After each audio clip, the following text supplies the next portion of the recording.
ओ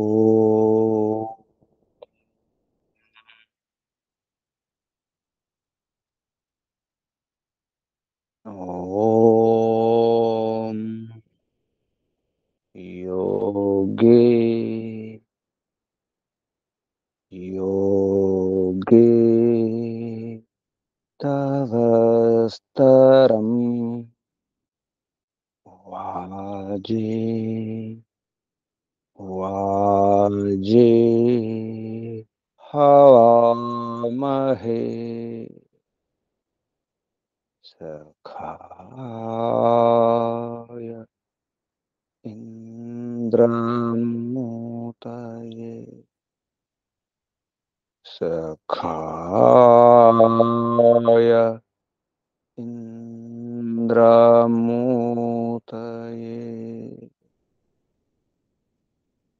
ॐ कुर्वन्नेवेह कर्माणि जिजीविषेच्छतं समाः एवं त्वयि नान्यथेतोऽस्ति न कर्म लिप्यते नरे एवं त्वयि नान्यथेतोऽस्ति न कर्म लिप्यते नरे ॐ यज्ञं गच्छ यज्ञपतिं गच्छ स्वां योनिं गच्छ स्वाहा एष ते यज्ञो यज्ञपते सः सूक्तवाकः सर्ववीरस्तं जुषस्व स्वाहा सर्ववीरः तं जुषस्व स्वाहा ॐ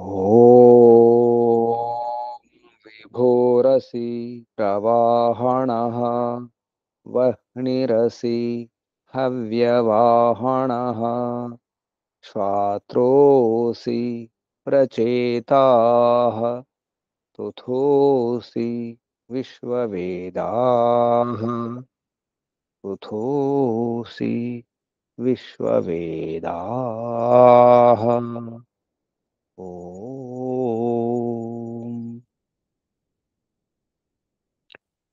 अर्थकामेष्वसक्तानां धर्मज्ञानं विधीयते धर्मं जिज्ञासमानानां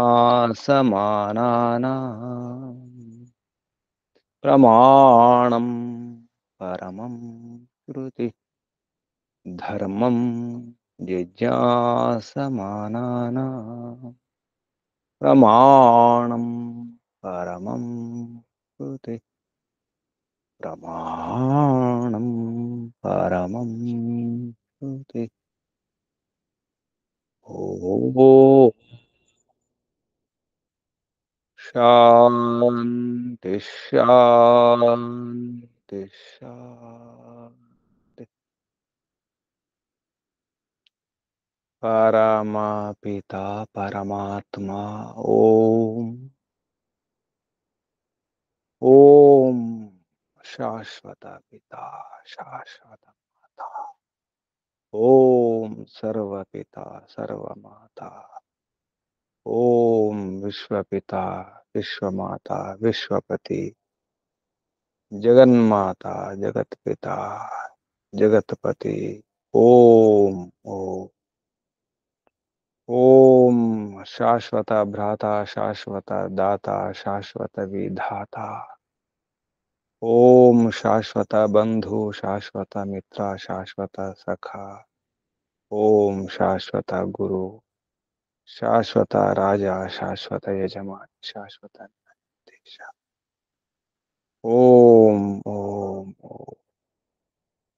ॐ भूर्भुवः स्वः ॐ भू ఓం భువః ఓం స్వః ఓం భూః ప్రాణాధార ప్రాణదాత ప్రాణప్రియ ఓం భువః సర్వదుఃఖ వినాశక సంకటమోచక ఓం స్వః స్వయం సుఖ స్వరూప ఆనంద స్వరూప సుఖదాయక సుఖద ఆత్మద జ్ఞానద సర్వద హర్షద మోక్షద ఓం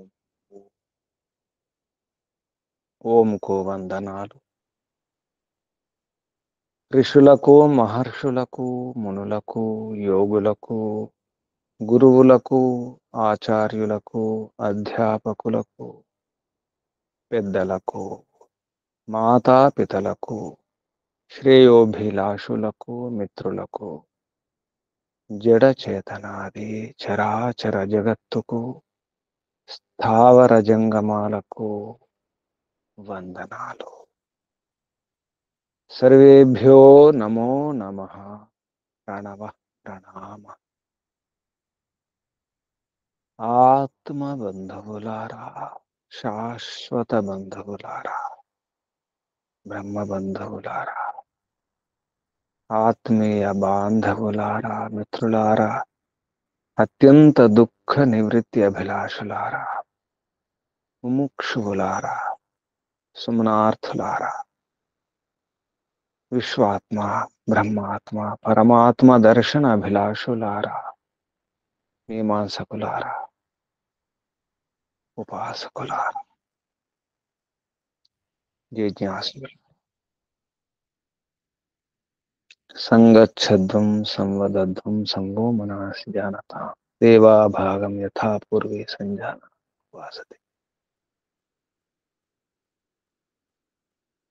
సంగచ్చధ్వం సంవదధ్వం, కలిసి నడవాలి, కలిసి మాట్లాడుకోవాలి. సమాన హృదయం, సమాన విధానం ఉన్నప్పుడే సాధ్యం. ఒకే ఆలోచనలు, ఒకే విధానం, ఒకే పద్ధతి ఉన్నప్పుడు ఏకరూపత అవసరం. కలిసి ఉండడానికి ఒక విధానం ఉంటేనే సాధ్యం. ఒక విధానం, ఒక సంవిధానం, నియమాలు పాటించినప్పుడే సాధ్యం. నియమాలను అందరూ పాటిస్తే అందరూ కలిసి ఉంటారు. నా నియమము నాకే, నీ నియమము నాకే, నా దారి నాదే, నీ దారి నీదే అంటే కలిసి ఉండడానికి వీలు లేదు. విధానమే వేరు. విధానాలతోనే వైవిధ్యం ఏర్పడుతుంది.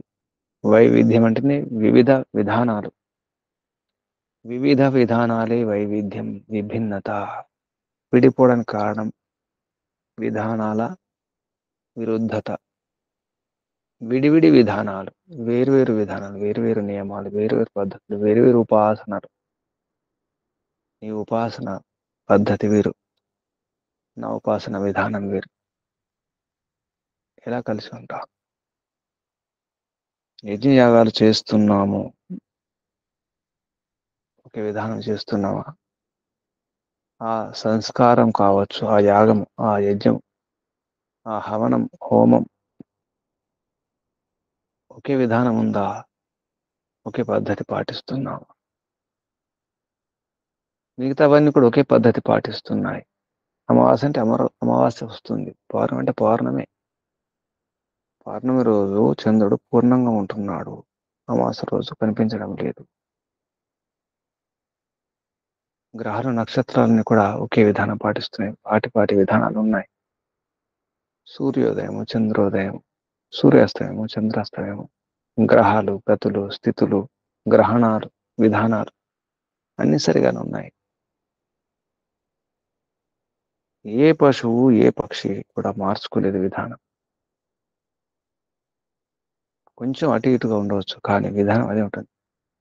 కుక్క ఉందంటే కుక్క అలాగే మురుగుతుంది. ఏ దేశం కుక్క అయినా, ఈ దేశమైనా విదేశమైనా కుక్క మొరగడం ఒకటే. అది బహువా ఉంటుంది, పిల్లి మ్యామే ఉంటుంది. అరుపులు మారలేదు, సామాన్య జీవన విధానం కూడా మారలేదు. మనిషి దగ్గర ఉన్నప్పుడు మారుతుందేమో కానీ సహజంగా వదిలిపెట్టేస్తే అవి స్వాభావిక విధానంతోనే జీవిస్తున్నాయి. మరి మనం ఎలా జీవిస్తున్నాం? సంగచ్ఛద్దం సంవదత్వం సంగో మనాసి జానతం. మన మనసులు కూడా మనసును ఎరగాలి, తెలుసుకోవాలి. మనసును తెలుసుకొని వ్యవహారం చేయాలి. మనసులు ఒకటవుతేనే మనుషులు ఒకటవుతారు. మనుషులంతా ఒకటే ఎప్పుడవుతారు? మనస్సులు ఒకటైనప్పుడు. ఆలోచనలు ఒకటి ఉండాలి. ఆలోచనలు ఎప్పుడు ఒకటవుతాయంటే విధానం పాటించినప్పుడే. ఆ విధానం నేను తయారు చేసిన విధానము, నేను పెట్టిన నియమాలు మీకు గిట్టకపోవచ్చు. మీ కట్టుబాట్లు నాకు నచ్చకపోవచ్చు. ఎవరి కట్టుబాట్లు వారివి, ఎవరి నిబంధనలు వారివి. ఎందుకంటే నేను తయారు చేసుకున్న నిబంధనలు, నేను తయారు చేసి నాకు అనుకూలమైన నియమాలు పెట్టి అందరినీ పాటించమంటే ఎవరు పాటిస్తారు? ఒక దేశం వచ్చి మరొక దేశాన్ని ఆక్రమించి నియమాలు పెట్టి ఈ నియమాలు మీరు పాటించండి అంటే ఎలా ఉంటుంది? చట్టాలు తయారు చేసుకుని ఎవరికి చెప్పకుండా చట్టం తయారు చేసుకుని ఈ చట్టం మీరు పాటించాల్సింది అంటే ఎవరు ఒప్పుకుంటారు? జరుగుతుంది అది ప్రపంచంలో. మనం పెట్టుకున్న నియమాలు అందరు పాటించాలనుకుంటాం. నేను పరిగెత్తుతున్నాను అందరు పరిగెత్తాలనుకుంటాం. నేను నవ్వుతున్నాను అందరు నవ్వాలి. నేను ఏడిస్తే అందరు ఏడవాలి. నేను ఏది తింటే అందరు తినాలి. చండ శాసనం అవుతుంది. ఈ చండ శాసనం పనికిరాదు. చండ శాసనం చండాలం అవుతుంది. నియంతృత్వం పనికిరాదు. కానీ ప్రపిత పరమాత్మ సర్వనియంత. ఆ నియంతృత్వం సర్వనియంతృత్వం, సర్వనియంత, సదానియంత ప్రపిత పరమాత్మ. ఆ నియమాలు అందరి కొరకు. మనుషులు తయారు చేసిన నియమాల్లో దోషాలు ఉంటాయి, స్వార్థం ఉంటుంది, అధికార దాహం ఉంటుంది, రాజ్యాకాంక్ష ఉంటుంది, ఇతరులను బానిసలు చేసే ఆలోచన ఉండవచ్చు. ఆ నియమాలు అందరు పాటించడానికి అనుకూలంగా ఉండవు. నా దేశం, ఆ దేశ రాజ్యాంగం, సంవిధానం, ఈ దేశం, ఈ దేశ పరిస్థితి, ఈ దేశ సంస్కృతి, సభ్యత, ఈ దేశ ఇతిహాసము, ఈ దేశ పరంపరలు ఉంటాయి. మరొక దేశానికి మరొక రకం పరంపరలు ఉంటాయి. అక్కడ జీవన విధానం వేరు, అక్కడ ఆహార అలవాట్లు వేరుంటాయి. భౌగోళిక పరిస్థితులు వేరు, పరిసరాలు వేరు, ఆహారం వేరు, వేషం వేరు. వేషం వేరవుతుంది, భాష కూడా మారవచ్చు, విధానం వేరుంటుంది. ఆ దేశం ఈ దేశం ఒకటి కాదు. ఉత్తర భారతం, దక్షిణ భారతంలో ఆహారం వేరుంటుంది, దుస్తులు వేరుంటాయి. అయినప్పుడు కూడా ఈ దేశ పరంపర ఒకటే, ఋషుల పరంపర. ఆ నియమాలు అందరూ పాటించవలసినవే. సార్వభౌమిక నియమాలు, సార్వజనిక నియమాలు, సార్వకాలిక నియమాలు అందరూ పాటించాలి. సార్వభౌమిక, సార్వకాలీన, సార్వత్రిక సిద్ధాంతం ఒక సిద్ధాంతం. అది సిద్ధాంతం కంటే ధర్మం. అది అందరూ పాటించవలసినటువంటి ధర్మము, నియమాలు, వేదంలో చెప్పిన నియమాలే, ఈశ్వరుని యొక్క ఆదేశాలే అందరూ పాటించాలి. ఏ దేశమైనా, ఏ యుగమైనా, ఏ కాలమైనా, ఎవరైనా, ఎప్పుడైనా అందరూ పాటించవలసిన నియమాలే. అందులో ఏకరూపత ఉందా? యజ్ఞం చేస్తున్నాం, ఎన్ని రకాల యజ్ఞం చేస్తాం, రకరకాల యజ్ఞం చేస్తాం. ఏ యజ్ఞంలో ఏ నియమాలు పాటించాలి, ఏ విధానాలు పాటించాలి, ఏ పద్ధతులు పాటించాలి, పాటిస్తున్నాం. కలిసి ఉండకపోవడానికి కారణం ఇదే. ఒక దేశం ఉన్నప్పుడు ఆ దేశంలో రాజ్యాంగం ఉంటుంది, చట్టాలు ఉంటాయి. ఆ చట్టాలను గౌరవించాల్సిందే, పాటించవలసిందే. అది ఆ దేశ రాజ్యాంగం. అదంతే. ఇష్టమున్నా లేకుండా పాటించాలి. అప్పుడు ఆ దేశ వాసులం అవుతాం, ఆ దేశ నాగరికులం అవుతాం. నేను పాటించాలంటే ఆ దేశం నుంచి వెళ్ళిపోవాల్సింది. అలా జరుగుతుందా? ఒక ఆశ్రమంలో ఉన్నట్టే ఆశ్రమ నియమాలు ఉంటాయి, ఇష్టమున్నా లేకుండా పాటించాలి. ఆశ్రమ నియమాలు బ్రహ్మచర్యం, గ్రస్తం, వానప్రస్థం, సన్యాసం. ఆశ్రమ నియమాలు ఉన్నాయి. లేదా ఏదైనా సంస్థలు ఉంటే ఆ సంస్థ నియమాలు ఉంటాయి. ఒక ఊరుంటే ఊరు కట్టుబాట్లు ఉంటాయి. ఒక ఇల్లుంటే ఇంటి నియమాలు ఉంటాయి. ఆ ఇంట్లో ఉన్న వారందరూ కూడా ఆ నియమాలు పాటించాల్సిందే. మరి మనం యజ్ఞం చేస్తున్నాం, ఏకరూపత ఉందా? సంధ్య చేసుకుంటున్నాం, ఏకరూపత ఉందా? ధ్యానం చేస్తున్నాం, ఏకరూపత ఉందా? యోగ సాధన చేస్తున్నాం, ఏకరూపత ఉందా? ఒక విధానం ఉందా? ఆలోచించాల్సిన విషయం. మన మార్గం యోగ మార్గం, యోగ సాధన. ఏ యోగా? ఈ రోజుల్లో ప్రపంచంలో రకరకాల యోగ విధానాలు ఉన్నాయి. ఎన్నో రకాల ధ్యాన పద్ధతులు ఉన్నాయి. ఎన్నో రకాల జపాలు ఉన్నాయి. ఏ విధానం సరే అనేది, ఏది సరి అయినది ఏది కాదు అనే విషయం ఎలా తెలుస్తుంది? ఒక విధానం ఏమిటి అందరూ పాటించవలసిన విధానం అంటే పతంజలి మహర్షి చెప్పినటువంటి విధానమే. అది పతంజలి సొంతం కాదు. అది వైదిక విధానం, వైదిక యోగే. అదే వైజ్ఞానికం, అదే సరళం, అదే సులభం. అష్టాంగ యోగ, దాని పేరే రాజయోగ. కొందరు ఈ రోజుల్లో రాజయోగ వేరు, సహజ యోగ వేరు, ఆ యోగ వేరు, ఈ యోగ వేరు. రాజయోగ ద్వారా మాత్రమే మోక్షం లభిస్తుంది అని ప్రచారం చేస్తున్నారు. రాజయోగం అంటే ఏదో అనుకుంటున్నారు. అదొక వేరే విధానం, అది కొత్త రకమైనటువంటి యోగ విధానం అనుకుంటున్నారు. సులభమైనటువంటి పద్ధతి రాజయోగ. మోక్షం తప్పకుండా లభిస్తుంది, అందులో సందేహం లేదు. రాజయోగ పాటిస్తే, రాజయోగ సాధన చేస్తే తప్పకుండా మోక్షం లభిస్తుంది. ఇదేదో కొత్తది అనుకుంటున్నారు కొంత. రాజయోగ కొత్తదేం కాదు. దాని పేరే అష్టాంగ యోగం. అష్టాంగ యోగ పేరే రాజయోగం అన్నారు. హఠయోగంలో ఈ పేరు వాడడం జరిగింది. రాజయోగ అంటే అష్టాంగ, పతంజలి యోగ పేరే, అష్టాంగ యోగ పేరే రాజయోగం. ఇది అసలైన యోగ, దీని పేరు. ఇదే రాజు, యోగాలలో రాజు. పతంజలి యోగే యోగల యోగ మాత్రమే. అన్ని యోగ విధానాలలో పతంజలి యోగ, అష్టాంగ యోగ మాత్రమే రాజు. శుద్ధమైన వాస్తవిక యోగ, వైజ్ఞానిక యోగ, వైదిక యోగ, అందరికి అనుకూలమైన యోగ పతంజలి యోగ మాత్రమే. పతంజలి మహర్షి యోగ దర్శనం చెప్పిన విధానాలే అందరూ పాటించవలసిందే. అహింస మీరు ఒక రకంగా, నేను ఒక రకంగా పాటిస్తే కుదరదు. అందుకే అహింస అంటేనే చెప్పడం జరిగింది. సర్వదా, సర్వత, సర్వత్ర, సర్వధా, సర్వ విధానాలు అన్ని రకాలుగా, సదా సర్వదా, సర్వత్ర, సర్వధా, సర్వథ, సర్వభూతానం అనభిద్రోహ, సర్వభూతానం అన అభిద్రోహ. అనభిద్రోహం, ఎటువంటి ఏమాత్రం ద్రోహం చేయకుండా, ఎటువంటి వైరం లేకుండా ఉండాలి. సర్వభూతానం, అన్ని ప్రాణుల పట్ల. అది అహింస. ఇది అందరూ పాటించవలసిందే. సార్వభౌమిక వ్రతం అది. అహింస సార్వభౌమిక వ్రతం, మహావ్రతం. ఏకరూపత ఉందా? ముందు స్థూలంగా అర్థం చేసుకుంటే యజ్ఞయాగాలు స్థూలం, మన జీవన విధానం స్థూలం. ఇక్కడి నుంచి ఆరంభిస్తే యజ్ఞం చేయడానికి ఏం కావాలి? సంస్కారం చేసుకోవాలి. యజ్ఞాలు కానీ, యాగాలు కానీ, హోమాలు, వేరే ఏదైనా కావచ్చు. అవఘాతం చేయాలి. అవఘాతం అంటే అవహననం.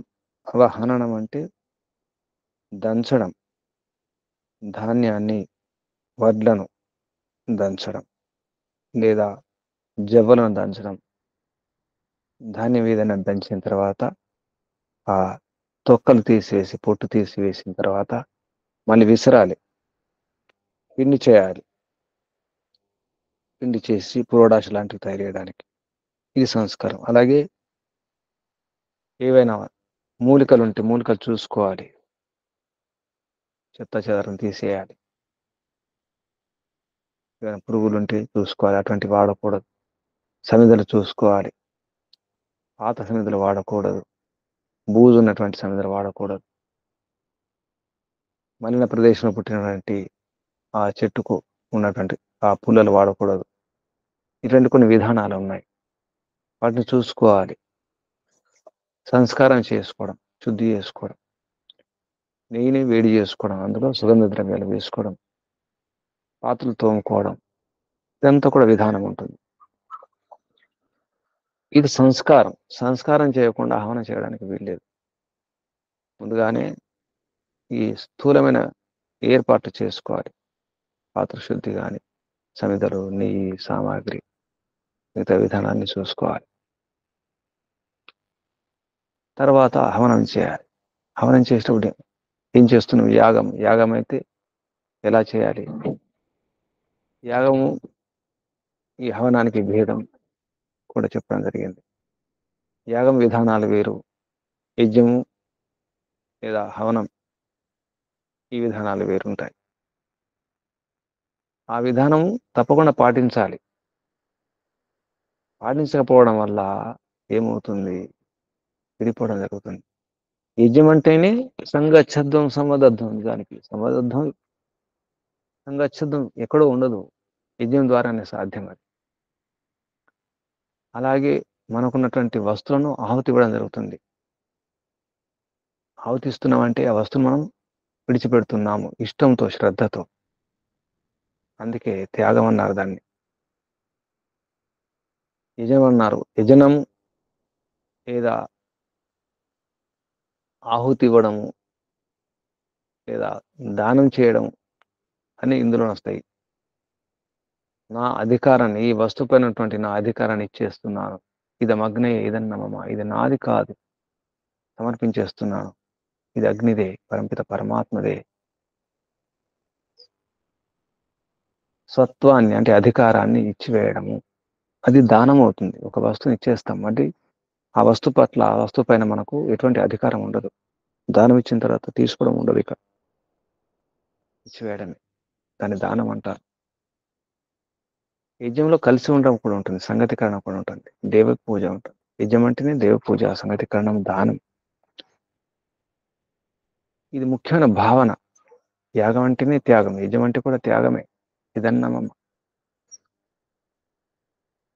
ఇచ్చే వస్తువు ఎలా ఇవ్వాలి? మంచి వస్తువుని ఇవ్వాలి. చెడు వస్తువు, చెడిపోయిన వస్తువులు, పనికిరాని వస్తువులు కాదు. యజ్ఞములో మంచి వస్తువులను, మంచి మూలికలను, మంచి సంగతులను వేయాలి. వాటిని సంస్కారం చేయాలి. సంస్కారం చేయకుండా కుదరదు. మనం చేస్తుంది యాగమా, హవనమా, అది కూడా తెలిసి ఉండాలి. యాగం అయితే నిలబడిస్తారు. యాగంలో నిలబడి అవతిస్తారు. ఓషట్ అనే శబ్దాన్ని ఉచ్చరిస్తారు. ఒక మంత్రం చెప్పి మరొక మంత్రం కూడా చెప్పడం జరుగుతుంది. ముఖ్యమైన మంత్రం, మరొక మంత్రం, రెండు మంత్రాలు చెప్పిన తర్వాత ఓషట్ అని చెప్పేసి నిలబడి అవతిస్తారు. అది యాగాలలో. యజ్ఞంలో కూర్చుని ఇస్తాం, మామూలుగా స్వాహ అని చెప్తాం. ఇది సామాన్యంగా భేదం అన్నమాట. యాగాలకు ఈ హోమాలకు కొంచెం భేదం, ఇంతే భేదం. యాగాలు అందరి కోసం చేస్తాం, ఈ యజ్ఞాలు మన కోసం కూడా చేసుకునే ఉంటాయి. హోమాలు, సంస్కారాలు, ఈ భేదం ఉంటుంది. అయినప్పుడు కూడా అందరు కలిసి చేయాల్సిందే. యజ్ఞములో ఒకరిద్దరు కాదు, ఎందరెందరు సహకారం అవసరం ఉంటుంది. యాగాల్లో అత్యధిక సంఖ్యలో చేయడం జరుగుతుంది. అందరి కోసం, దేశం కోసం, ప్రజల కోసం, లేదా ఆ ఊరి కోసం, ఆ రాష్ట్రం కోసం, ఆ దేశం కోసం చేసే యాగాలు ఉంటాయి. ఈ విధానం మనకు తెలిసి ఉండాలి. విధానం తెలియకపోతే ఎలా పాటిస్తాం? ఒక మార్గంలో వెళుతుంటే ఆ మార్గ నిబంధనలు ఏమిటో తెలిసి ఉండాలి. అక్కడున్న నియమాలు ఏమిటో తెలియకుండా ఎలా పాటిస్తాం? తెలుసుకోవాలి. ఆ విషయాన్నే మనకు పూర్వమీమాంస దర్శనం ద్వారా ఎలా కలిసి ఉండాలి, సంగచ్ఛద్దం సమదద్దం ఎలా ఉండాలి, మనుషులు ఎలా కలిసి ఉంటారని ఆ ఉద్దేశంతో ఈ త్యాగ భావన, అధికారాన్ని వదులుకోవడం, దానం అనేది, దాని పేరే యజనం కూడా అంటారు. యజతి అన్నా, దదాతి అన్నా, జుహోతి అన్నా సుమారు ఒకటే అర్థాలు. యజనం చేయడం అంటే ఆహుతి ఇవ్వడం, దదాతి దానం చేయడం, జుహోతి అంటే కూడా అదే అర్థం వస్తుంది. యజతికి జుహోతి కొంచెం భేదం ఉంటుంది. యజతి అంటే సామాన్యంగా సామాగ్రి ఇవ్వడము, సమిధలు వేయడం కూడా యజనం అవుతుంది. జుహోతిలో ఆజ్యం నెయ్యి కూడా ఇవ్వడం జరుగుతుంది. ఘృతాన్ని నెయ్యిని వేయడం, నెయ్యితో సాగిస్తే దాన్ని జుహోతిన కర్మతో క్రియతో చెబుతారు. అర్థం అదే. ఇటువంటి విషయాలను ముందుగా సంస్కారం పేరుతో చెప్పడానికి ముందు సంస్కారం చేసుకోవాలి, శుద్ధి చేసుకోవాలి. తర్వాత అసలు యాగ లక్షణం ఏమిటి? యాగ లక్షణం అంటే ఏమిటి? యాగం యొక్క లక్షణం ఏమిటి? హోమ లక్షణం ఏమిటి? యాగంలో త్యాగం ఉంది, హోమంలో కూడా త్యాగం ఉంది, ఇవ్వడం ఉంది అందరూ కూడా. ఇదమగ్న ఇదన్నామమ్మ. తర్వాత ఆతిథ్యాదీనం అని చెప్పేసి ఒకరి వస్తువును మరొకరు వాడుకోవడము, ఒకరి వస్తువును మరొకరు త్యాగం చేయడం అనేది కుదరదు. నా వస్తువు నేనే త్యాగం చేయాలి, నేనే దానం చేయాలి. ఎవరో వస్తువును, ఎవరో గోవుని కానీ, భూమిని కానీ, వస్తువుని కానీ, ఆ ద్రవ్యాన్ని, పరద్రవ్యాన్ని నేను ఎలా దానం చేయగలుగుతున్నాను? అలా జరుగుతుంది. సామెత ఉంది, అత్త సొమ్మును అల్లుడు దానం చేసినట్టుగా. ఆ విషయాన్ని ఆతిథ్యాదీనాం బరిహి సాధారణ అధికరణం అనే అధికరణలో చెప్పడం జరిగింది. ఈ విధంగా కొన్ని అధికారాలు తీసుకొని పూర్వమీమాంస దర్శనం ద్వారా జైమిని మహర్షి ఎలా కలిసి ఉండాలి, దానికి ఈ యజ్ఞాలు యాగాలే ఆధారం. అందులో సంస్కారం చేయడం అనేది ముఖ్యం ఉంటుంది. ఆరంభంలో సంస్కారం చేసుకోవాలి. ముందు ఏదైనా చెప్పే ముందు, చేసే ముందు, దానం చేసే ముందు కానీ, దానం అడిగే ముందు కానీ, చేసే ముందు ఏదైనా చేసేటప్పుడు ముందు త్యాగం చేయాలి. త్యాగం కంటే ముందు సంస్కారం చేసుకోవాలి. ఎవరిని వారు సంస్కరించుకోవాలి. ఇక్కడ యజ్ఞయాగాల్లో వస్త్రం సంస్కరించడం, సమిధలను సామాగ్రిని నెయ్యిని కాదు, పాత్ర శుద్ధి కాదు, మన పాత్ర శుద్ధి చేసుకోవాలి. ఈ శరీరమైన పాత్ర, మనసు అనే పాత్ర, ఇంద్రియాల పాత్రలు, బుద్ధి అనే పాత్ర, వీటిని శుద్ధి చేసుకోవాలి. అప్పుడు త్యాగం చేయాలి, యాగం చేయాలి, త్యాగం చేయాలి, యజ్ఞం చేయాలి. అందరు కలుస్తారు, సంగతికరణం అవుతుంది, సంగచ్ఛద్దం సమాధతం అవుతుంది. కానీ పరాయి ద్రవ్యాన్ని మనం త్యాగం చేయడం కుదరదు, దానం ఇవ్వడం కుదరదు. అది చేస్తే పాపం అవుతుంది. అది కాదు, అది యుక్తం కాదు. ఒకరు ఆవుని మరొకరు దానం ఇవ్వడం అనేది దాన్ని దానం, గోదానం అన్నారు. గోదానం కావచ్చు, ఏ దానమైనా అది విధి విధానం కాదు, అది పద్ధతి కాదు అని చెప్తున్నారు. పూర్వమీమాంస దర్శనంలో 4వ అధ్యాయంలో ద్వితీయ పాదంలో చివరి 4 అధికరణాలలో ఈ విషయాలు చెప్పడం జరిగింది. మనం ఆ విషయాన్ని ఒకసారి చూసుకుందాం. పూర్వమీమాంస దర్శనము చతుర్థాధ్యాయం, 4వ అధ్యాయంలో చతుర్థాధ్యాయే ద్వితీయ పాదే అధికరణం 11వ అధికరణం అవఘాతాది సంస్కార విధేహి నియమ విధిత్వ అధికరణం. అవఘాతం అంటే అవహనం కూడా అంటారు. అవహనం అంటే దంచడము, పొట్టు తీసేయడం, పైనటువంటి తొక్కలు తీసేయడం, దాన్ని అవఘాతం అన్నారు. అవఘాతం మొదలవుతున్నాయి సంస్కారం. సంస్కారం అనేది ఈ విధానంలో ఇది నియమం, నియమ విధానం, ఇది పాటించాల్సిందే, సంస్కారం చేయాల్సింది అనే విషయం చెప్పబడుతుంది. సంస్కారేచ్చ తత్ ప్రధానత్వాత్ సూత్రం ద్వారా ఒక సూత్రమే చెప్పడం జరిగింది. సంస్కారేచ తత్ ప్రధానత్వాత్, సంస్కారములో ఇది ప్రధానం. యజ్ఞం చేసే ముందు సంస్కారం చేసుకోవడం అనేది ఇది ప్రధానం అని చెప్పడం జరిగింది. ఇది కాకుండా యజ్ఞ యాగాలు ఏ పని కూడా సంస్కారం కాకుండా చేయకూడదు. వంట చేయడానికి కూడా మనకు పాత్ర శుద్ధి చేసుకోవడం అనేది సంస్కారం ఉంటుంది. కూరగాయలు తరుక్కోవడం, వాటిని శుద్ధి చేసుకోవడం కూడా ఉంటుంది. బియ్యంలో రాళ్ళను ఏరుకోవడం సంస్కారం. ఈ విధంగా చివరికి తాలింపు వేయడం కూడా సంస్కారం అవుతుంది. సంస్కారం చేసిన తర్వాతనే అప్పుడు భోజనం పెట్టాలి. వండే ముందు కూడా సంస్కారమే, వండిన తర్వాత కూడా మనం సంస్కారం చేయాలి. పళ్ళెం శుద్ధి చేసి, పాత్ర శుద్ధి చేసిన తర్వాత వడ్డించడం జరుగుతుంది. ఇది కూడా ఒక రకమైనటువంటి యజ్ఞమే. వంట చేసి భోజనం పెట్టడం అనేది, భోజనం పెట్టేటప్పుడు కూడా శ్రద్ధతో భోజనం పెట్టాలి. నిజాన్ని హవనంలో కూడా శ్రద్ధ అవసరం. శ్రద్ధ లేకుండా హవనం చేస్తే ఫలితం రాదు. ఈ హవనానికి భోజనానికి దగ్గర సంబంధం ఉంది. అందుకే హవనం భోజనం జీవనం. హవనానికి భోజనానికి జీవనానికి చాలా సంబంధం ఉంటుంది. ఆ విషయాన్ని చెప్పడం జరిగింది. సంస్కారేచ తత్ప్రధానత్వాత్ అనే ఒక సూత్రంతో ఈ అవఘాతాది సంస్కార విధేహే నియమ విధిత్వ అధికరణంలో చెప్పడం జరిగింది. దీని ప్రయోజనం ముందు శుద్ధి చేసుకోవడం అవసరం. అలాగే 12వ అధికరణము యాగ లక్షణ అధికరణం. యజ్ఞాల యాగం చేయకంటే ముందు ఈ ముందు కర్మలు ఉంటాయి. వీటిని శేష కర్మలు కూడా అంటారు, అంగకర్మలు అంటారు. శేషం అంటే ఇక్కడ అంగ.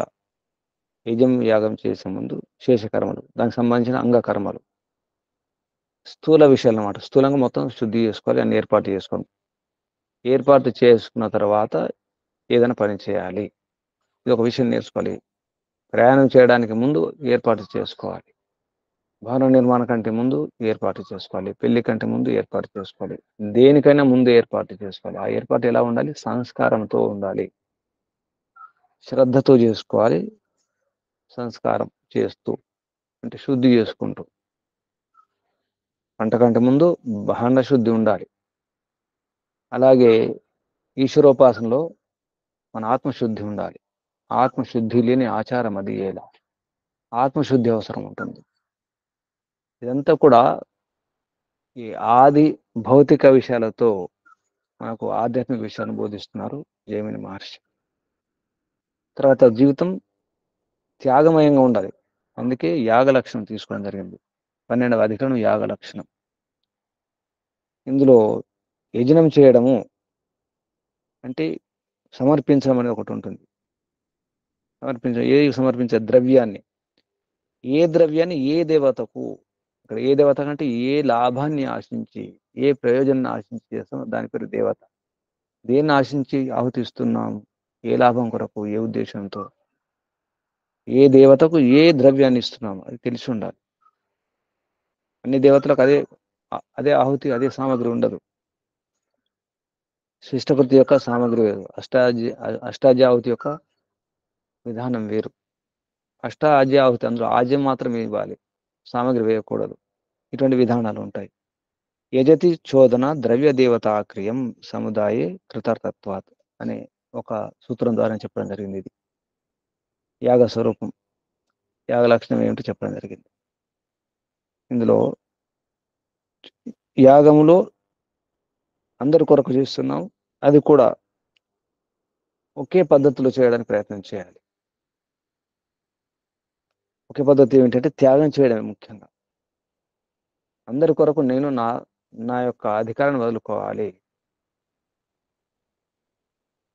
అందరి మేలు కొరకు మన మేలు పక్కన పెట్టాల్సి వస్తుంది.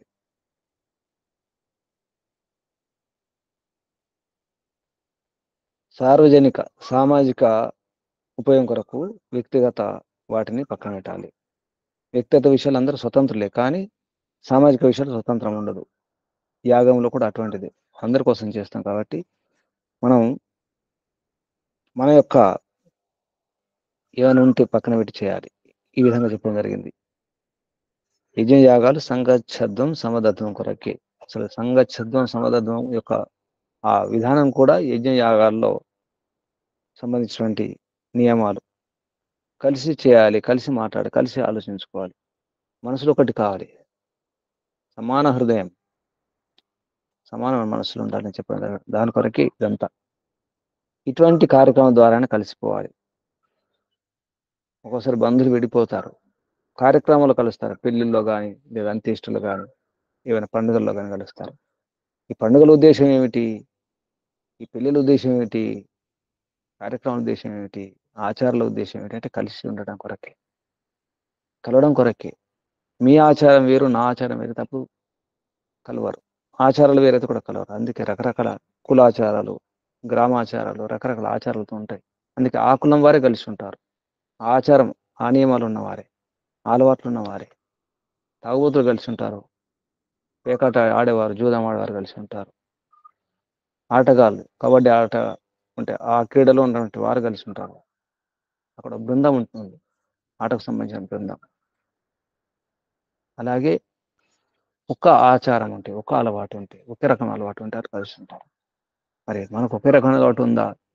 యజ్ఞాలు యాగాలు చేయడం అలవాటు ఉంది, కలిసి ఉండవచ్చు. మనం ఈశ్వరోపాసన అలవాటు ఉంది, ఈశ్వరోపాసకులందరూ కలిసి ఉండవచ్చు. వైదిక ధర్మానుయాయులందరూ కూడా కలిసి ఉండవచ్చు. అందుకే ఏకరూపత అవసరం ఉంది యజ్ఞ యాగాల్లో. ఆ విషయం చెప్పడం జరిగింది. అసలు యాగం అంటే ఏమిటి? యాగం అంటే త్యాగమే. హోమం అన్న హూ దానాదానయో, హూ దానం ఆదానం, ఇవ్వడం తీసుకోవడం.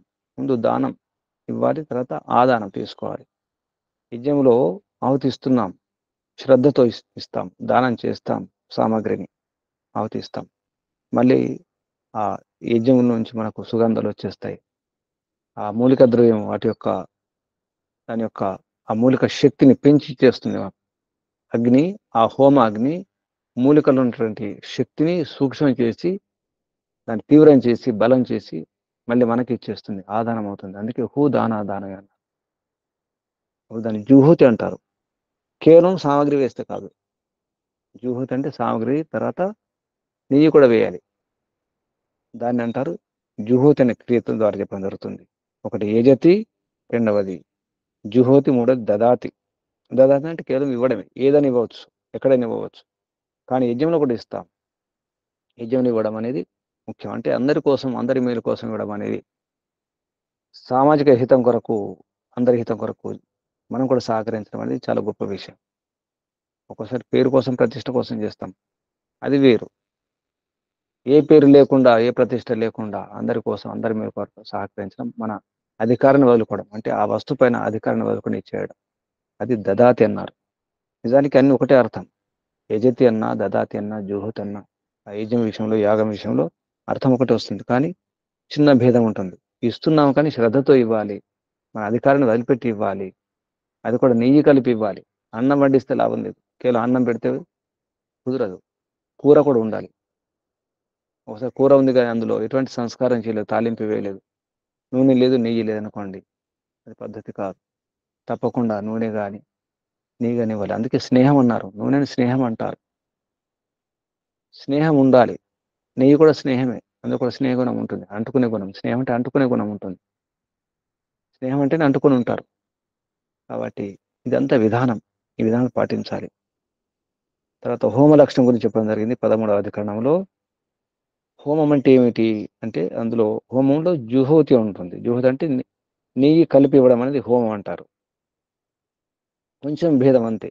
యజ్ఞము, హోమము, హవనము, భూదానాదానం, దానం ఆదానం ఉండి అందులో నెయ్యి వేస్తే, అన్నిట్లో నెయ్యి వేస్తాము, హవనంలో కూడా నెయ్యి వేస్తాం, కానీ పేరు మారుతుంది అంతే. పేరు మాత్రమే మారుతుంది. హోమం అన్నా, హవనం అన్నా, యజ్ఞం అన్నా ఒకటి అవుతుంది. మనం అగ్నిహోత్రం అంటాం, రోజు చేసే వాటిని అగ్నిహోత్రం అంటాం. పెద్ద పెద్దగా చేస్తే సోమయాగం, రాజసూయ యాగం, అశ్వమేధ యాగం, పెద్ద పెద్ద యాగాలు చేస్తాం. అక్కడ కూడా నెయ్యి వాడతాం, అక్కడ కూడా సామాగ్రి వాడతాం. విధానం మారుతుంది. కానీ ఎక్కడైనా ఒకే విధానం ఉండాలి. ఆ యాగం అలాగే ఉండాలి, ఆ నియమాలే పాటించాలి. కానీ మధ్య కాలంలో అశ్వమేధ యాగం పేరుతో వికృతం జరిగింది. ప్రపంచాన్ని చెడగొట్టినటువంటి విధానం. యజ్ఞ యాగాల్లో వికృతాలు చూసిన తర్వాత కొన్ని మతాలు వచ్చేసినాయి. అందులో ఒకటి బౌద్ధ మతం. వేదం అక్కర్లేదు, యజ్ఞాలు అక్కర్లేదు, అసలు దేవుడే అవసరం లేదు. ఒక రకంగా నాస్తిక మతం అది. కారణం ఏంటి? యజ్ఞ యాగాల్లో వికృతాలు చేయడం. తప్పు బౌద్ధుడిది కాదు, బుద్ధ భగవానుడిది కాదు, ఆనాటి ఆ సమాజంలో చేస్తున్నటువంటి యజ్ఞ యాగాల్లో వికృతాలు. కాబట్టి యజ్ఞయాగాలు ఒకే పద్ధతిలో చేయడానికి ప్రయత్నం చేయాలి. అది ఈశ్వరుని యొక్క ఆదేశం, మన ఇష్టం కాదు. సూర్యుడు ఉదయిస్తున్నాడు, వెలుగు వస్తుంది అంతే, అది నియమం. సూర్యాస్తమం అవుతుంది, చీకటి వస్తుంది, అది నియమం అంతే. సూర్యుడు లేకపోతే చీకటి ఉంటుంది. మనము దీపాలు వెలిగించవచ్చు, చీకటిని పారదోలవచ్చు, కానీ సూర్యకాంతితో ఎంతటి ఉపయోగం ఉందో అంత ఉపయోగం ఈ దీపకాంతిలో ఉండదు. దీపకాంతి ఎంతవరకు చీకటిని పారద్రోలుతుంది? కొంతవరకే. దాని శక్తి ఎంత? దీపం యొక్క శక్తి ఎంత? కాబట్టి సూర్యోదయం అయితే సూర్యుడు ఉంటే వెలుగు ఉంటుంది, అది నియమం. సూర్యోదయం, సూర్యాస్తమయం ఇది నియమం. సూర్యోదయం అలాగే ఉండిపోదు, అస్తమయం కూడా అవుతుంది. పౌర్ణమి వచ్చి అలాగే ఉండదు, అమావాస్య కూడా వస్తుంది. ఇది విధానం. అన్నీ సరైన విధానాలు సరిగానే ఉన్నాయి. జడ పదార్థాలు విధానాలు పాటిస్తున్నాయి, కానీ ఒక మానవుడు మాత్రం విధానాలు పాటించడం లేదు. ఏకరూపత లేదు, ఒక విధానం లేదు. ఎవరి అహంకారం వారికి, ఎవరి అధికారం వారికి. నా పెత్తనం నాకు, నీ పెత్తనం నీకు, అందుకే నా నియమాలు మీరు పాటించాల్సింది. అలాగే అందరూ అదే అనుకుంటారు. నేను ఒక కొన్ని నియమాలు పెడతాను, ఆ నియమాలు మీరు పాటించాలి. దీని ఏమంటారు? అహంకారం అంటారు. అభిమానం, అధికారం, రజోగుణం, దాని వెనుక ఉన్నటువంటి రాజసిక ప్రవృత్తి అన్నమాట. రాజసిక ప్రవృత్తి ఎందుకు ఉందంటే సరైన విధానం తెలియక, లోపల రాగము ద్వేషం మోహం వల్ల. రాగద్వేషాలు మోహం లేకుండా ఉండాలంటే ఇదన్నా మమ, ఏది నాది కాదు, ఈ శరీరమే నాది కాదు, ఈ వస్తువు నాది కావు, ఈ భూమి నాది కాదు, ఈ పంచ మహాభూతాలు నాది కావు, నాలో ఉన్న విద్య బుద్ధి కూడా నాది కాదు, అంతా పరమాత్మదే. పరమాత్మ యొక్క వరప్రసాదమే. ఏది నాది కాదు నిజానికి, కానీ నేను వాడుకోవడానికి నాకు అర్హత ఉంది, అంతవరకే. వినియోగదారుని మాత్రమే, నేను భోక్తను మాత్రమే, అంతవరకే. మళ్ళీ కర్మను బట్టి మళ్ళీ ఫలితం వస్తుంది. కాబట్టి ఏది చేసినా ఒకే విధానం ఉండాలి. అప్పుడు సంగచ్ఛద్వం సంవాదత్వం సంభోమనాసి జానత దేవాభాగం యథాపూర్వ సంజాన. యథాపూర్వం పూర్వజులు ఎలా కలిసి ఉన్నారు ఆ విధంగా దేవాభాగం, దేవతలు అందరు కలిసి ఉన్నారు, పంచుకున్నారు. ఆ రకంగా ఉన్నప్పుడే సాధ్యమవుతుంది. ఋషులు మహర్షులు అందరూ కలిసి పనిచేసినారు, కలిసి యాగాలు చేసినారు, కలిసి జీవించినారు. రాగద్వేషాలు మోహాలు లేకుండా జీవించినారు, వివేకంతో జీవించినారు, నిష్కామ కర్మతో జీవించినారు. అందుకే మోక్షం పొందినారు. మనం కూడా మోక్షం పొందడానికి అవకాశం ఉంది ఇది చేసినప్పుడు. కేవలం యజ్ఞయాగాలు చేసినాం, దానం చేసినా, పరోపకారం చేసినాం సరిపోదు. నిష్కామ కర్మ నియమాలను శ్రద్ధతో పాటించాలి. ఏ నియమాలు? భగవంతుని నియమాలు శ్రద్ధతో పాటించినప్పుడు అవి భగవంతుని ఆదేశాలు, నియమాలు. అక్కడ ఎటువంటి సడలింపులు ఉండవు, అందరూ పాటించాల్సింది. అలా ఋషుల మహర్షుల యొక్క పరంపరను కూడా అందరూ పాటించాల్సింది. మన సంబోధనలో వేరు వేరు సంబోధన చేస్తాం. మీ సంబోధన వేరు, నా సంబోధన వేరు. అప్పుడు తెలిసిపోతుంది మీ విధానం వేరు, నా విధానం వేరు. కొందరు జై శ్రీరామ్ అంటారు, కొందరు హరి ఓం అంటారు, కొందరు ఓం అంటారు, కొందరు మరొకటి జై శ్రీకృష్ణ అంటారు. ఇక్కడ తెలిసిపోతుంది ఒకే రకమైన సంబోధన లేదు. మన సంధి చేసుకుంటే రకరకాలు చేసుకుంటాం, వేరు వేరు వేరు మంత్రాలు జోడిస్తాం. యజ్ఞం చేసేటప్పుడు కూడా వేరు వేరు మంత్రాలు జోడిస్తాం. అసలు మూలంలో చెప్పింది ఏమిటి? ఋషులు అన్నది ఏమిటి? మహర్షి దయానంద సరస్వతి గారు సంస్కార విధిని అందుకే రాయాల్సి వచ్చింది. వేరే రకరకాల సంస్కారాలు చేస్తున్నారు, రకరకాల పద్ధతులు చేస్తున్నారు, రకరకాల క్రమంలో వేరే వేరే క్రమాల్లో చేస్తున్నారు.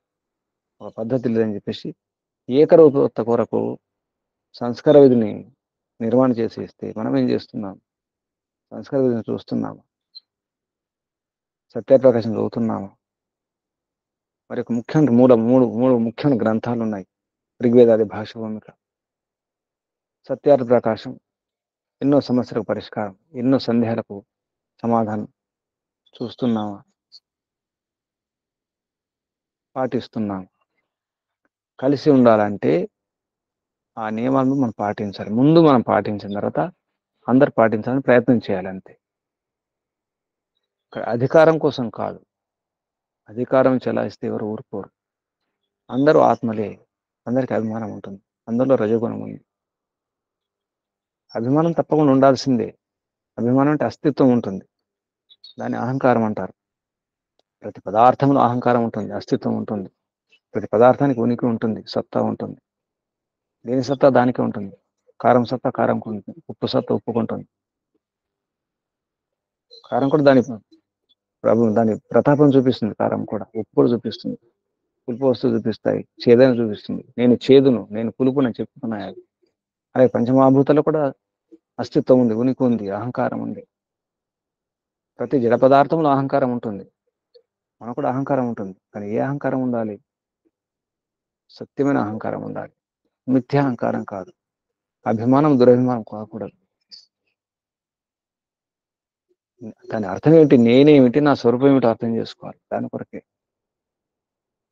కాకుండా ఉండాలంటే పూర్వమీమాంస దర్శనంలో ఉన్నటువంటి విషయాలను మనం ఆధ్యాత్మికంగా అర్థం చేసుకుని జీవన సందేశాలు కనుక తీసుకుంటే అర్థమవుతుంది. కేవలం యజ్ఞాలు, యాగాలు, హోమాలు, దానాలు, ఈ ఆహుతులు, స్వాహకారాలు, వౌషట్ వషట్కారాలు అంటే సరిపోదు. నియమాలు అర్థం చేసుకోవాలి. తప్పకుండా ఇష్టం ఉన్నా లేకున్నా మనం పాటిస్తున్నాం. ఒక దేశానికి వెళ్ళినప్పుడు ఆ దేశ నియమాలు పాటిస్తున్నాం. ఒక ఊరికి వెళ్ళినప్పుడు ఆ ఊరి నియమాలు పాటిస్తాం. నగరంలో ప్రవేశిస్తే ఆ రోడ్డు నిబంధనలు ఉంటాయి. రోడ్డు నిబంధనలు పాటించాల్సిందే, లేకపోతే ప్రమాదం జరుగుతుంది. అలాగే యజ్ఞ యాగాల విషయంలో కానీ, సంధ్య విషయంలో కానీ, జపతపాల్లో కానీ, ధ్యానంలో కానీ, యోగ సాధనలో నియమాలు పాటించాలి. అందుకే అహింస ముందు తీసుకున్నారు. యమ నియమాలు ముందు అహింస. అహింస ఒకటి కనుక అర్థం చేసుకుంటే, ఆ మహావ్రతాన్ని పాటిస్తే ఎవరికి ఏ ద్రోహం చేయకుండా ఉండగలుగుతాం. అసలు ముఖ్యంగా అది త్రికరణ శుద్ధిగా మనసవాచ కర్మణ ఎవరికి ఎటువంటి హాని తలపెట్టకుండా ఉండాలి. ఏ వైరం లేకుండా ఉండాలి. వైరం లేకుండా ఉండాలంటే అన్ని ఓర్చుకోమని కాదు, దొంగలు వచ్చి దోసుకుపోతుంటే కూర్చోమని కాదు, ఎదిరించాల్సిందే. అక్కడ కూడా అహింస. అది కూడా దొంగను ఎదిరించడము, వాడిని కొట్టడము, బంధించడం, చివరికి చంపడం కూడా అహింస అవుతుంది. అంటే వేదాన్ని అర్థం చేసుకుని వేదానుకూలంగా కనుక వ్యవహారం చేస్తే అది వైదిక హింస, హింసానుభూతి అవుతుంది. ధర్మం కోసం యుద్ధం చేయడం వైదిక హింస, హింసానుభూతి. పగతో, కుట్రతో, కక్షతో చంపేయడం తప్పు. కానీ మన స్వార్థం కొరకు నేరం చేయడం తప్పు. కానీ నేరాన్ని ఆపడం మన శక్తిని బట్టి, మన అధికారాన్ని బట్టి అది చేయాలి. మన అధికారం లేకుండా చేయకూడదు. మళ్ళీ మన అధికారం ఉందా, అవసరం ఉందా, చట్ట విరుద్ధంగా చేయకూడదు. చట్ట విరుద్ధంగా చేస్తే ఎవరు ఒప్పుకోరు. చట్ట విరుద్ధంగా ఉండకూడదు, ధర్మ విరుద్ధంగా ఉండకూడదు. ధర్మం కూడా శాశ్వత చట్టాలను ధర్మం అనాలి. ధర్మం అంటే శాశ్వత చట్టం, శాశ్వత రాజ్యాంగం. అది ఈ చట్టాలు మారుతాయి, శాసనాలు మారుతాయి, కానీ ధర్మం మారదు. వైదిక ధర్మం మారనే మారదు. ఎన్ని యుగాలైనా, ఎన్ని కల్పాంతరాలైనా, ఎన్ని సరుకులైనా, ఎన్ని సృష్టిలైనా, ఎన్ని ప్రళయాలు వచ్చినా మారని సంవిధానం, మారని చట్టము, శాసనం వైదిక ధర్మం మాత్రమే. ఈ విషయాల గురించి ఇంకా చెప్పడం జరిగింది. ఈ అధికరణాల్లో చివరి అధికరణం ఆతిథ్యాదీనాం బరిహి సాధారణాన్ని అధికరణం. బరిహి అనే గడ్డి ఉంటుంది, కుష గడ్డి అంటారు, దర్భగడ్డి అంటారు కొందరు. అది చాపలాగా చేసి వాడుకుంటారు, లేదా వేది పైన కప్పడానికి వాడతారు. రకరకాల ఆసనాలు చేసి కూర్చోడానికి కూడా వాడతారు. దర్భాసనాలు రకరకాల వాడతారు. సాధారణంగా అన్నింటిలో వస్తుంది. అప్పుడు ఎలా వాడుకోవాలి అనే విషయంలో దర్భగడ్డి, కుషగడ్డిని తీసుకొచ్చి కింద మన సామాగ్రి పాత్రలు ఉంచడానికి కింద పరిచి అక్కడ ఆ సామాగ్రిని ఆ పాత్రను ఉంచడం జరుగుతుంది. మరొకటి ఆ జూహ పాత్ర కింద కూడా పెట్టడం జరుగుతుంది. దాని పేరు ప్రస్తరం అంటారు. జూహ పాత్ర కింద పెట్టేసి దానికి వీటి మధ్యలో 2-3 పుల్లలు పెట్టేసి మళ్ళీ పరుస్తారు అనమాట, 2-3 పొరలుగా. అది ప్రస్తరం. జూహ పాత్ర నుంచి నెయ్యి తీసుకొని ఆహుతిస్తాం. చివరికి అయిపోయిన తర్వాత దాన్ని ఆ యజ్ఞంలో, యాగంలో ఆహుతి ఇచ్చేస్తారు. అలాగే ఇతర ఆసనాలాగా ఉన్నటువంటి వాటిని కూడా, అంటే యజ్ఞ పాత్రలు, నెయ్యి పాత్రలు, మొదలగు పాత్రలు పెట్టేటువంటి ఆ కింద ఉన్నటువంటి ఆ గడ్డి, పరిచిన గడ్డిని దాన్ని కూడా చివరికి ప్రతిపత్తి చేస్తారు. అంటే మళ్ళీ చివరికి ఆహుతిస్తారు. ప్రతిపత్తి అంటారు దాన్ని. ఒక దానికోసం వాడుకున్న దాన్ని, అంటే ముఖ్య కర్మకు వాడుకున్న తర్వాత మళ్ళీ ఆహుతి ఇవ్వడం, మళ్ళీ సద్వినియోగం చేసుకోవడం అనమాట. అది ప్రతిపత్తి. కానీ మనుషులు కూర్చున్నటువంటి దర్భాసనాలను అందులో ఆహుతి ఇవ్వడానికి కుదరదు. అలా ఒకదాని కోసం వాడుకున్న తర్వాత మరొకరికి ఇవ్వడం కుదరదు. కొన్ని ఉంటాయి, మనం వాడుకున్న వస్తువులు ఇవ్వకూడదు. మన చెప్పులు కానీ, మన దువ్వెనలు కానీ, మన వాడుకున్నటువంటి దుస్తులు కానీ ఇవ్వకూడదు. ఇది వ్యవహారంలో. అలాగే యజ్ఞయాగాల్లో మనుషులు వాడుకున్నటువంటి దర్భాసనాలు వంటి వాటిని ఆహుతి ఇవ్వడానికి కుదరదు. ఇతరులు కూడా ఇవ్వడానికి కుదరదు. అలాగే ఒకరి వస్తువును మరొకరు ఆహుతి ఇవ్వకూడదు అనే విషయం ఇక్కడ చెప్తున్నారు. దీని అర్థం ఏంటంటే ఒకదాని కోసం వాడుకున్న తర్వాత అంటే ఒకరి వస్తువును మనకు అధికారం లేదు, దానిపైన మన సత్వం లేదు, అంటే మన కష్టార్జితం కాదు, అటువంటి వాటిని మనం ఆహుతిస్తాం. ఒకరి సొమ్మును మరొకరు దానం చేయడానికి వీలు లేదు. మరి మనం యజ్ఞయాగాలు ఏం చేస్తున్నాం? మన సామాగ్రి ఏమి ఉండదు, మన నెయ్యి ఏమి ఉండదు, కానీ అకస్మాత్తుగా వెళుతాం అనుకోండి, అప్పుడు ఏం చేయాలి? దానికి సంబంధించినటువంటి ఆ మూల్యాన్ని చెల్లించాలి. ఆ మూల్యాన్ని చెల్లించి నెయ్యి కానీ సామాగ్రి కానీ తీసుకొని అంటే ఒక రకంగా కొనుక్కోవాలన్నమాట. మన నిజానికి యజ్ఞయాగాలు కష్టార్జితమే వాడాలి, మోసం చేసిన డబ్బు కాదు, ఊరికే ఏ కష్టం లేకుండా వచ్చినటువంటి ఆ ధనం కాదు. దాన్ని ఆహుతి అంటారు నిజానికి. ఆ విధంగా చేయడానికి ఆ విషయంలో ఆతిథ్యాదీనాం, ఈ ఆతిథ్యం అంటే ఒకరిని మనం గౌరవించడం. ఆతిథ్య ఆతిథ్యాదీనాం మొదలగు వాటిని బరిహి, ఇక్కడ బరిహి అని చెప్పడం జరిగింది. ఇది సాధారణంగా ఉంటుంది, కానీ ఒకరి వస్తువు ఒకరికి ఇవ్వడానికి వీల్లేదని చెప్పడానికి ఈ అధికరణం తీసుకోవడం జరిగింది. పరద్రవ్యస్య ఉపదేశ కుతః పరద్రవ్యస్య ఉపదేశ సదృశ శబ్ద, ఇక్కడ పరద్రవ్యాన్ని ఇవ్వడానికి వీల్లేదా అని చెప్పడం జరుగుతుంది. దీని పేరు నిరిష్టకస్య ఉపదేశ. నిరిష్టం అంటే ఇష్టముగా లేకుండా అని అర్థం వస్తుంది. ఈ రకంగా అది నిరిష్టం అవుతుంది. అంటే ఇష్టి అంటే యజ్ఞమే, మనం ఇష్టం ఇష్టం అంటాం, ఇష్టి అంటే యజ్ఞం, ఇష్టంతో చేసేది ఇష్టి నిజానికి. ఇష్టంతో దాన్ని ఇజ్జ కూడా అంటారు, యజ్ఞం అంటాం మనం. ఈ విధంగా ఎలా వ్యవహారం చేయాలో చెప్పడం జరిగింది ఈ అధికరణాలలో. వీటి యొక్క ముఖ్య ఉద్దేశం సంగచ్ఛేదం సమాధానం, కలిసి ఉండడానికి ఏం చేయాలో చెప్పడం జరిగింది. యజ్ఞము లక్షణము, యాగ లక్షణము, ఆతిథ్యాదీనాం బరి సాధారణి అధికరణం, తర్వాత సంస్కారం గురించి చెప్పడం జరిగింది. అవఘాతాది సంస్కార విధేహే నియమ విధిత్వాధికరణం పేరుతో ముందు సంస్కారం చేసుకోవాలి, తర్వాత యజ్ఞం గురించి తెలుసుకోవాలి. యాగం అంటే ఏమిటి, యాగము త్యాగము, ఈ జుహోతి దదాతి యజతి, ఈ మూడు క్రియల యొక్క అర్థం ఒకటే, కానీ కొంచెం భేదం ఉంటుందని చెప్పడం జరిగింది. ఈ విధంగా మనం మన జీవితంలో గనక ఏకరూపత పాటిస్తే అందరం కలిసి ఉంటాం. కనీసం వైదిక ధర్మానుయాయులు కనుక కలిసి ఉంటే ప్రపంచానికి చాలా మేలవుతుంది, ప్రపంచం మారిపోతుంది. ఇప్పుడున్నటువంటి వైదిక ధర్మానుయాయులు, వైదిక ధర్మీయులు కేవలం ఒకరిద్దరు లేరు, నిజానికి కనీసం 1 కోటి మంది అయినా ఉండొచ్చు ప్రపంచంలో. మనం ఇక్కడ ఒక్కరమిద్దరం కనిపిస్తున్నాం, కానీ ప్రపంచంలో ఆర్య సమాజం అని కాదు, ఆర్య సమాజ సభ్యులు కాకపోవచ్చు, కానీ వేద భక్తులు వేదాన్ని పూర్తిగా నిష్ఠతో పాటించే వారు కూడా కొందరు ఉన్నారు. వీళ్ళందరూ కనుక కలిస్తే ప్రపంచం మారిపోతుంది. ఒక సూర్యుడే అన్ని చీకట్లను తరబడానికి ఒక సూర్యుడు సరిపోతాడు, ఒక చంద్రుడు చాలు రాత్రులు వెలగడానికి. అలా ఒక్క వేదం చాలు అన్ని అధర్మాలను దూరం చేయడానికి. అటువంటి విధానం, అటువంటి మార్గం, అటువంటి శక్తి సామర్థ్యం, అటువంటి ధర్మం వైదిక ధర్మం.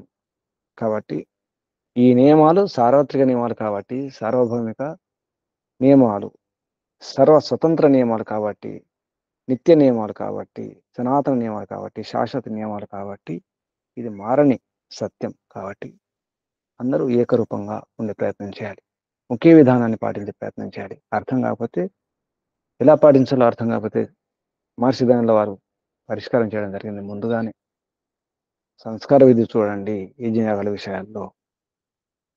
ఇంకా కొంచెం లోతుగా తెలుసుకోవాలంటే గృహ సూత్రాలు ఉన్నాయి, ధర్మ సూత్రాలు ఉన్నాయి, శ్రౌత సూత్రాలు ఉన్నాయి, చాలా ఉన్నాయి. మనుస్మృతి ఉంది, ఎన్నో స్మృతి గ్రంథాలు ఉన్నాయి, బ్రాహ్మణ గ్రంథాలు ఉన్నాయి, అరణ్యకాలు ఉన్నాయి, ఎన్నో ఉన్నాయి. ఎంతో సాహిత్యం ఉంది, విస్తృతమైన విశాలమైన సాహిత్యం ఉంది. ఎంత లోతైతే అంత. సముద్రాల లోతు తెలుసుకోవచ్చు, కానీ సాహిత్యం లోతు అనేది అనంతంగా ఉంది. సాహిత్యం యొక్క ఈ లోతు చాలా లోతైనటువంటి సాహిత్యం ఉంది. ఇటువంటి సాహిత్యం ప్రపంచంలో ఏ ధర్మానికి లేదు, ఏ దేశానికి లేదు, ఏ పరంపరకు లేదు. అటువంటి పరంపరలో మనం ఉన్నాం, కానీ ఏకరూపత లేదు. అందుకే కలిసి ఉండడం కష్టమవుతుంది. కలిసి ఉండడానికి ప్రయత్నం చేద్దాం. సంగచ్ఛద్వం అనే సందేశాన్ని అర్థం చేసుకొని, ఇప్పుడైనా అర్థం చేసుకుని కనుక ఉంటే మన ఇంట్లో అందరం కలిసి ఉంటాం, బయట కలిసి ఉంటాం, మన సంఘటన శక్తి పెరుగుతుంది. ఐకమత్యంలో బలం ఉంది. నిజానికి బలం అంటే ఐకమత్యమే. ఐకమత్యమే మహాబలం. దాని కొరకు ఉపాయం యజ్ఞం ద్వారా ప్రారంభించాలి. యజ్ఞంలో ఏకరూపత. అలాగే ఇంకా లోతుకు వెళ్తే మన సాధనలో, మన యోగ సాధన విషయంలో కూడా ఏకరూపత అవసరం ఉంది. నచ్చినట్టుగా విధానం పాటించకూడదు. ఋషులు మహర్షులు ఏమన్నారు, వారి పరంపర ఏమిటి అర్థం చేసుకునే ప్రయత్నం చేయాలి. దాని కొరకే ఇటువంటి దర్శన గ్రంథాలు, ఉపనిషత్తులు, మీద గ్రంథాలన్నీ కూడా, ఈ స్మృతి గ్రంథాలు కానీ, ముఖ్యంగా గృహ్య సూత్రాలు. గృహస్థులు ఎలా ఉండాలి? ఇక్కడ గృహస్థులు అంటే నిజానికి ప్రపంచంలో వ్యవహారం. నిజానికి గృహస్థులు అంటే వ్యవహారం. బయట ప్రపంచంలో ఉన్నటువంటి విధానం అంతా గృహస్థాశ్రమంలో ఉంటుంది. కాబట్టి గృహ్య సూత్రాలు ఉన్నాయి. వ్యవహారం, ఎటువంటి వ్యవహారం చేయాలి, దినచర్య ఎలా ఉండాలి, రాత్రిచర్య ఎలా ఉండాలి, ఋతుచర్య ఎలా ఉండాలి, ఇటువంటి సమస్యలకు, ఎన్నో సమస్యలకు పరిష్కారం దొరుకుతుంది శాస్త్రాలు, మన శాస్త్రాల్లో, వైదిక శాస్త్రాల్లో, వేదానుకూల శాస్త్రంలో అన్ని సమస్యలకు పరిష్కారం ఉంటుంది. ఏ సమస్య అయినా, ఆరోగ్య సమస్య కావచ్చు, కుటుంబ సమస్య, మనసుకు సంబంధించిన సమస్య, దేశ సమస్య, సామాజిక సమస్య, రాబోయే సమస్యలు కూడా పరిష్కారం ఉంది. ఆయుర్వేదంలో కొత్త కొత్త రోగాలు, వింత వింత రోగాలు, రాబోయే రోగాలు, ఇంకా ప్రపంచంలో ఇంకా 50 ఏళ్ళ తర్వాత, 100 ఏళ్ళ తర్వాత, 500 ఏళ్ళ తర్వాత, 1000 ఏళ్ళ తర్వాత రాబోయే రోగాలకు కూడా పరిష్కారం ఉంది. ఆయుర్వేద సూత్రం పేరే స్వస్థాతుర పరాయణం. స్వస్థులకు, ఆతురులకు, రోగులకు కూడా. ఇప్పుడు స్వస్థంగా ఉండవచ్చు, ఆరోగ్యం ఉండవచ్చు, కానీ తర్వాత రోగాలు రావచ్చు. రోగాలు రాకుండా ముందే ఏం చేయాలి? రోగాలు రాకుండా అదే ఔషధం, అదే విధానం. రోగాలు వచ్చిన తర్వాత పోగొట్టుకోవడానికి కూడా అదే విధానం, అదే ఔషధం. ఇది ఆయుర్వేదం యొక్క మహిమ.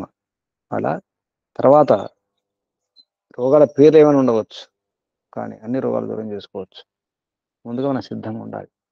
ముందు సంస్కారం చేసుకోవాలి. దాని అర్థం అది. సంస్కారం చేసుకోవడం అవసరం ఉంది. చేసుకుని యాగం అంటే ఏమిటో, హోమం అంటే ఏమిటో, యజ్ఞం అంటే ఏమిటో, ఆ క్రియలకు అర్థం ఏమిటో, యజతి, దదాతి, జుహోతి, ఇటువంటి క్రియలకు అర్థం ఏమిటో, సూక్ష్మార్థం ఏమిటో అర్థం చేసుకున్నప్పుడు ఇతరుల వస్తువును మన వస్తువు అనుకోకూడదు. పరద్రవ్యాన్ని మనం దానం చేస్తే కుదరదనే విషయాన్ని అర్థం చేసుకోవాలి.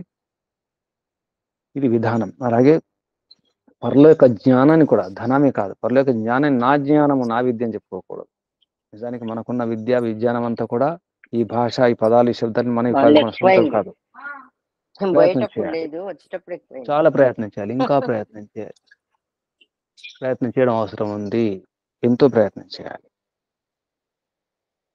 మనం ప్రయత్నం చేయకపోతే మరెవరు చేస్తారు? సరైన మార్గంలో ఉన్నవారు, సనాతన మార్గంలో ఉన్నవారు, మన సత్య సనాతన నిత్య వైదిక ధర్మం, సత్యము, సనాతనము, నిత్యమైనటువంటి వైదిక ధర్మం. ఇది శాశ్వత ధర్మం. అందుకే శాశ్వత నియమాలు ఉంటాయి.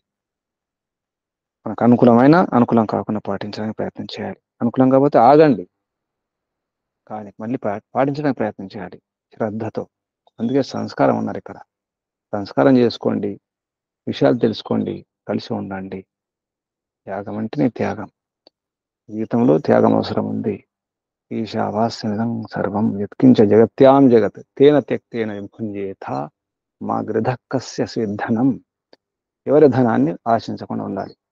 ఈ గృధ్ర అంటే లోభం, ఆశ, దురాశ ఉండకూడదు.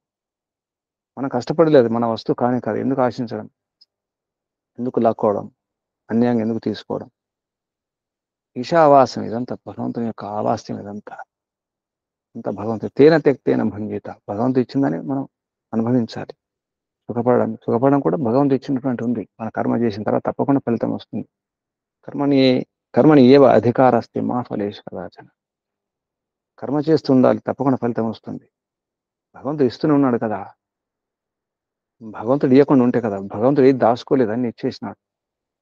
అని మన చుట్టే ఉన్నాయి, వాడుకోవడం రాక ఏడుస్తున్నాం మనం. ప్రయత్నం చేద్దాం, పాటిద్దాం, ఆచరిద్దాం, ఆనందాన్ని అనుభవిద్దాం. ఈ క్షణమే మోక్షం, ఈ దినమే మోక్షం, ఈ జన్మలోనే మోక్షం, ఈ జన్మతోనే మోక్షం సాధ్యం. సంగచ్చద్వం సంవదత్వం సంభో మనాసి జానత దేవాభాగం యథా పూర్వే సంజానాన వాసతి. యథాపూర్వం ఋషుల మహర్షుల యొక్క విధానం పాటించే ప్రయత్నం చేద్దాం. పరంపిత పరమాత్మకు, ఋషులకు, మహర్షులకు, జైమిని మహర్షికి, మహర్షి దయానంద సరస్వతి గారికి, గురువులకు, ఆచార్యులకు, మాతాపితలకు అందరికీ ధన్యవాదాలు, వందనాలు. మీకు అందరికీ ధన్యవాదాలు, వందనాలు, అభినందనాలు. పరంపిత పరమాత్మ ఆశీర్వాదాలు. ఓం శం శుభం. శాంతి శాంతి శాంతి. శాంతి పాఠం.